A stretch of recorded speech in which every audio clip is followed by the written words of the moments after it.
یہ حقیقت ہے کہ وقت ایک انمول اور انتہائی قیمتی چیز ہے اور اسے فضول کاموں میں گزار دینا سراسر نقصان اور گھاٹے کا سودا ہے۔ وقت ایسی چیز ہے کہ جس کا ہم استعمال کر کے اعلیٰ سے اعلیٰ مقام اور بہتر سے بہتر زندگی حاصل کر سکتے ہیں۔ اس کی مثال ایسی ہے کہ جیسے ایک انسان کے پاس قیمتی موتیوں کا ہار یا تھیلا ہو جس کی قیمت اس قدر زیادہ ہے کہ اگر یہ ان کو بیچ دے تو ساری عمر عیاشی کی زندگی گزار سکتا ہے۔ وقت کا معاملہ بھی ایسا ہی ہے کہ وقت انسان کے لیے ان موتیوں سے بھی زیادہ قیمتی ہے۔ وقت کی قدر انمول موتیوں سے کم نہیں کہ ان لمحات کو اگر ایک انسان اچھے کاموں میں خرچ کرتا ہے تو اس کو عمدہ اور بہترین صلہ کامیابی کی صورت میں کچھ عرصہ بعد مل ہی جاتا ہے۔ کامیابی ایک ایسا صلہ ہے کہ اس کو ضائع کرنا دنیاوی شان و شوکت کو ضائع کرنے سے بڑھ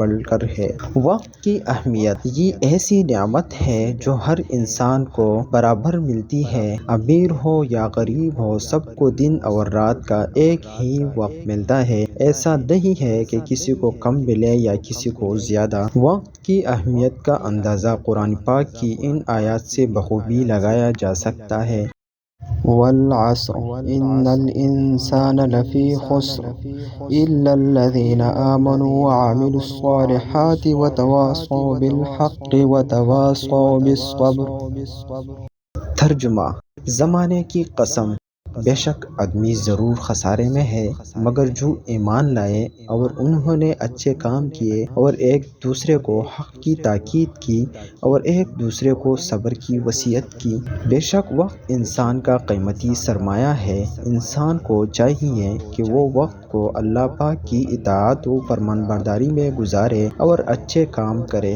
وقت کی اہمیت پر احادیث۔ وقت کی اہمیت کو سمجھنے کے لیے نبی کریم صلی اللہ علیہ وسلم کا یہ فرمان مبارک کافی ہے۔ رسول کریم صلی اللہ علیہ وسلم نے ایک شخص کو نصیحت کرتے ہوئے ارشاد فرمایا: 5 چیزوں کو 5 چیزوں سے پہلے غنیمت جانو، اپنی جوانی کو اپنے بڑھاپے سے پہلے، اور اپنی صحت کو اپنی بیماری سے پہلے، اور دولت مندی کو غربت سے پہلے، اور اپنی فراغت کو اپنی مشغولیت سے پہلے، اور اپنی زندگی کو اپنی موت سے پہلے۔ جو شخص اس حدیث کو اپنے سامنے رکھتے ہوئے کوشش کرے گا تو ضرور کامیابی حاصل کرے گا اور دنیا اور آخرت میں پچھتانے سے محفوظ رہے گا۔ رسول اللہ صلی اللہ علیہ وسلم نے ایک اور مقام پر ارشاد فرمایا: ہر روز صبح کو جب آفتاب طلوع ہوتا تو اس دن یہ اعلان کرتا ہے: جو نیک عمل کرنے کی استطاعت رکھتا ہے وہ نیک عمل کر لے، میں پھر کبھی لوٹ کر نہیں آؤں گا۔